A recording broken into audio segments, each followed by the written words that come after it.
welcome to Janette's TV podcast. I'm your host, Janette Burke. Today we're coming back at you from the Santa Barbar Film Festival, and we are there virtually. But in our minds, we are, loving Santa Barbara, California. Why not? We're in Toronto. We're in the midst of a snowstorm. Anyway, we have another movie screening feature for you today that is featured in the festival, now 40 years old. And that movie is called Magic Hour. And this is actually the first of two interviews that we are doing about this film. So what is the film storyline? Well, after years of procrastination and self-recrimination in Magic Hour, a middle-aged woman named Harriet, who is played by lead American actress Miriam Shor, who we'll be talking to in just a minute. You may remember Miriam from her other projects, including the off-Broadway rock musical Hedwig and The Angry Inch, Diana, Trout, and Younger, for which she received a Critics' Choice Award nomination for Best Supporting Actress in a Comedy Series. She was also in Guardians of the Galaxy Volume 3, and she will be seen in the upcoming Superman film. Her character, Harriet, in this movie decides to upend her life and go to film school in an effort to realize a lifelong dream. Comic adventures and self-discovery ensue. Now, before we welcome Miriam and start today's interview, I want to remind you that if you haven't already done so, please take a moment to subscribe to Janette's TV Podcast YouTube channel. And there you will find much of the similar type of content that you're seeing today, which is great lifestyle and entertainment content exclusively geared towards savvy women over 40 and the issues that affect us all. And that link is below. And we'll be right back with Miriam. So I'm sitting, well, actually, we're both sitting. Miriam Shor is here, as I introduced, and she's in New York. I'm in Toronto, and we're talking about a movie that is premiering at the Santa Barbar Film Festival in its 40th year. And the movie, again, is called, I'll let you say it, Magic Hour. And it is a magic hour, isn't it? Sure, it's about magic hour in about 40. An hour and 40.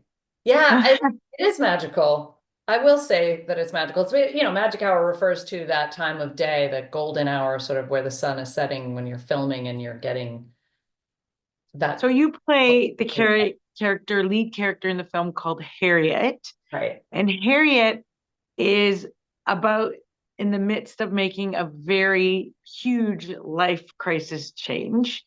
Right. She's gone back to film school. And how do you feel going back to film school gave her purpose in an otherwise sort of not happy life and an unhappy marriage? Yeah, I think going back to film school was her investing in herself and her life. Since she was in her early 20s when she did well in film school and then left it to sort of start this other life and go live in suburbia, has been a slow divesting in her own self.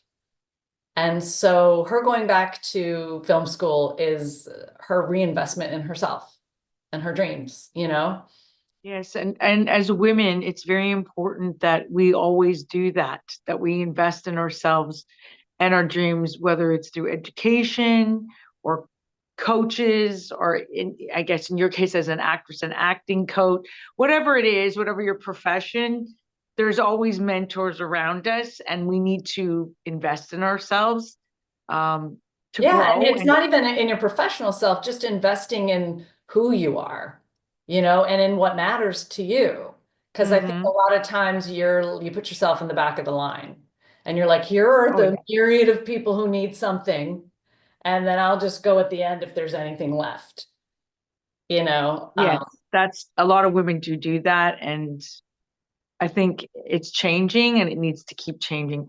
But now in this case, so Harriet, she proudly goes back to find herself and discover the path that she didn't fully take in her earlier years, but she didn't tell her family. Why would she make the choice not to tell her family about it? Yeah, I think the reason she doesn't is because, and she says it in the film, when her daughter asks, why did you hide it from us? She's like, because I knew I would fail. And, Oh, well, that's a real yeah, defeatist which attitude. wasn't, yeah, she's at the lowest point when she says that. And I think really what she was doing was protecting herself from the voices that would tell her she can't. And so she feared that her husband and her daughter would be those voices. So she didn't tell them because she didn't want to hear it. She didn't want Mm, to hear you can't do that. She only wanted to hear mm. you can.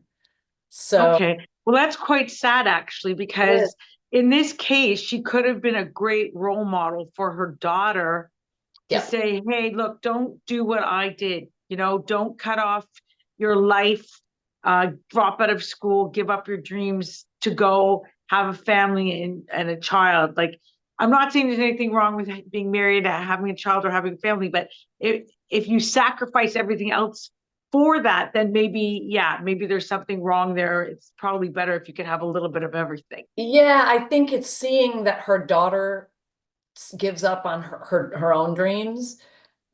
Harriet realizes, oh, what kind of a role model have I been? Where I said to her that you shouldn't fight for your dreams, and that's the message she took. And it isn't until she sees her daughter give up that that really lands for her, and that she realizes, no, no, no, me chasing my dreams, me going for what matters to me isn't just about selfishness and me. It's also about modeling for my daughter what you should do for yourself. And And that's really even if what it it's was a about. little bit of selfishness, then we get hung up on this selfishness stuff too, right? Yeah. Sometimes we need to be selfish, and it's not wrong and it's not bad. And there isn't a therapist or psychologist out there who wouldn't tell somebody that sometimes you do need to be selfish and put your own needs first, especially if you're always not putting your own needs Yeah. first. They're always becoming last, as you pointed out, she was doing. Now, I have another question for you. Yeah. Um, you can answer it as Harriet or you can answer it as Miriam. It's up to you. What? Can I answer it as Kate Blanchett?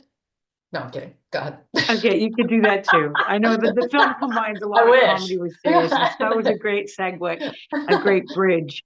No, the question is, what advice do you have Hmm. for a woman in the same position as Harriet, around the same age, who is going to go back and capture their dreams? What advice do you have for going ahead and doing that? I mean, I think we all are here for a finite amount of time. And if there's something that we're curious about and that we're interested in, why on earth wouldn't you? Really, Mhm. I think there's a million voices telling us not to, but there is a voice telling us we want to. And I think we Mhm. should amplify that voice. I mean, not if it's going to be destructive and harmful, right? But if it's something that you want to try, of course, try it. So will you fail.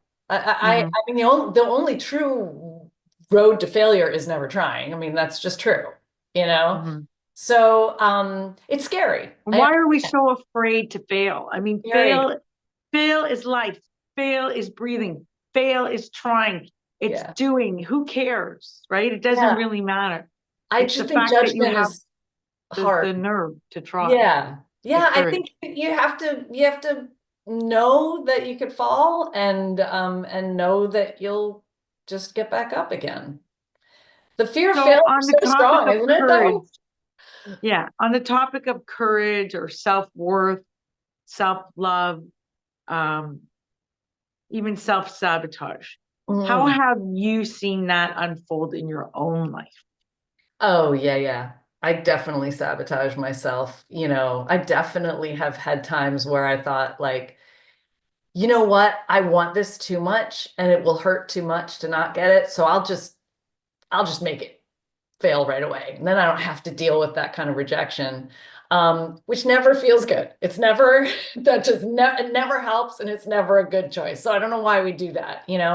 But look, I'm an actor, so I just put myself out there to be rejected on a fairly consistent basis. So, I have all kinds of fun mind tricks I play on myself, Jedi mind tricks I do to like boost my own sort of sense of self so that I can go through that and be like, listen, it's not me, it's them.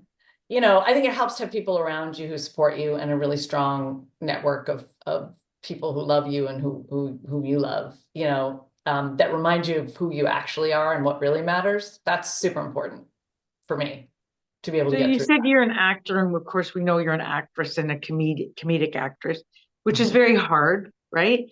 What led you down that path? What was your decision to pursue acting as a career?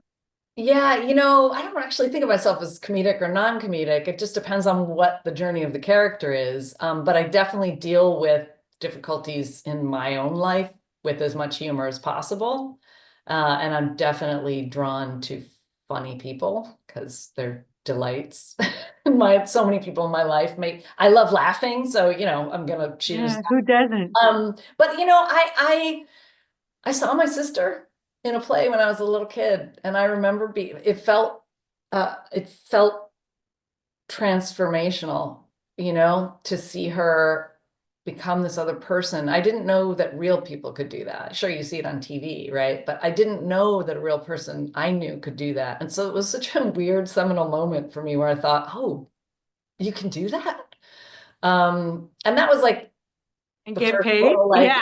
hey, maybe you can do that. But I didn't know people would maybe pay you to do it. I mean, right? That was really a revelation. But I just thought, I don't know what it was, but when I went to college, I was like, yeah, I'm going to try this. It just felt, I don't know if it was the generation that I was, if it was the 90s and you were sort of just like, it was kind of an F off generation that was just like, I'm going to go and try this thing that I know is crazy because, or if it was just some weird thing in me. I had I had a very supportive family that was like, sure, give it a try.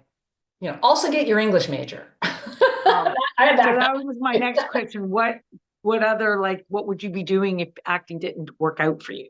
Well, both my parents are in education, my in-laws, step-parents. I mean, everyone is in many people in my family are in education because it's a valuable thing, and I was raised to believe that. So there's a part of me that thinks that would probably be something I would be in. But I also think if I wasn't on the stage, I'd be backstage, setting up the prop table or doing something, being surrounded by artists in some way, whether it was helping fundraise or in some way just wanting to be in that world. If I couldn't be anywhere near any artists, I yeah, maybe education, but I would be at a loss. I think Okay, even if so I was in we education, I'd be have, like, let's do a play. as we close out, I'm gonna next be speaking with your director and the writer of this Fearless movie, leader. Yeah, Jackie. Jacqueline Christie. So I just want to like give you a couple things. First of all, I want to give you the shameless promotion moment, and that is, where are we going to see this movie and when? Well, hopefully everywhere. I don't know what I'm allowed to say about festivals and things that it has other festivals and things that it has gotten into. So I might have to defer to the publicity experts for that information, but definitely at the Santa Barbara Film Festival, where we had our world premiere. And then hopefully if enough people speak up and say what a brilliant film it is, which it is, it'll get distribution and it'll be in a theater near you. That's, I always have been a champion of independent film, true independent film, not like it was a $40 million budget independent film. No, real independent film, which, are scrappy films that are made with heart and blood and sweat and tears. And I think we need to raise those people up and help those artists get their films and their stories out there. And this is one of those films. So I'm hopeful that it will get out there and a lot of people will see it because a lot of people really responded to it so far. Well, that's good. And either it'll be on streaming or in the theaters. But I like to end on a zinger. So I'm going to ask you one last question. And this is sort of, take it any way you want it, go with it any way you want. But um, if you were Harriet, what would you have done differently in your life to make your outcome feel a little bit better? Yeah, I don't think I would have given up on myself. I think what happened to Harriet is that, like I said, she divested in herself. She gave up on not just her dream, but on herself and on her own value. And whatever fight you need to fight to remind yourself that you're important in your own life is the fight you should keep fighting. It shouldn't have to be a fight, but it really does feel like that way sometimes, but it's one that's worth fighting for, and I would like to think I wouldn't give that up. So maybe she would have stayed in film school, still had a family, still had a husband, still had that kind of life. It's not either or, that's what I would have done. I like to think. Okay, we've been talking about The Magic Moment, which is the film coming out. The Magic Hour. Sorry, The Magic Hour, my Many correction. We did get it magic right moments in in The Magic Hour. The Magic Moment in The Magic Hour. The film is The Magic Hour. It's currently showing at the Santa Barbar Film Festival. It will be showing at other film festivals. You can check your local listings to go down and see it if there's a film festival near you. Otherwise, we hope that you'll catch it on distribution, whether it's streamed or whether it's in the theaters. And I want to thank Miriam Shor for joining me today. Thank you for having me. You're welcome. Thank you for being with us today on Janette's TV podcast. I'm your host, Janette Burke. Please remember to like, comment, and share all our posts with your fellow savvy women over 40. And remember, you can support us in one of two ways. A donation to our Patreon account, that link is below, and no donation is too big or too small. As we continue to bring you the best lifestyle and entertainment content that is geared towards savvy women over 40 that you will find on the net. You can also purchase a Janette's TV and Podcast t-shirt or sweatshirt in your favorite color and size with either the JTV logo and tagline or an inspirational saying made by me or a previous guest in a previous episode. The choice is completely yours. All orders include shipping and handling and are conveniently sent straight to your front door.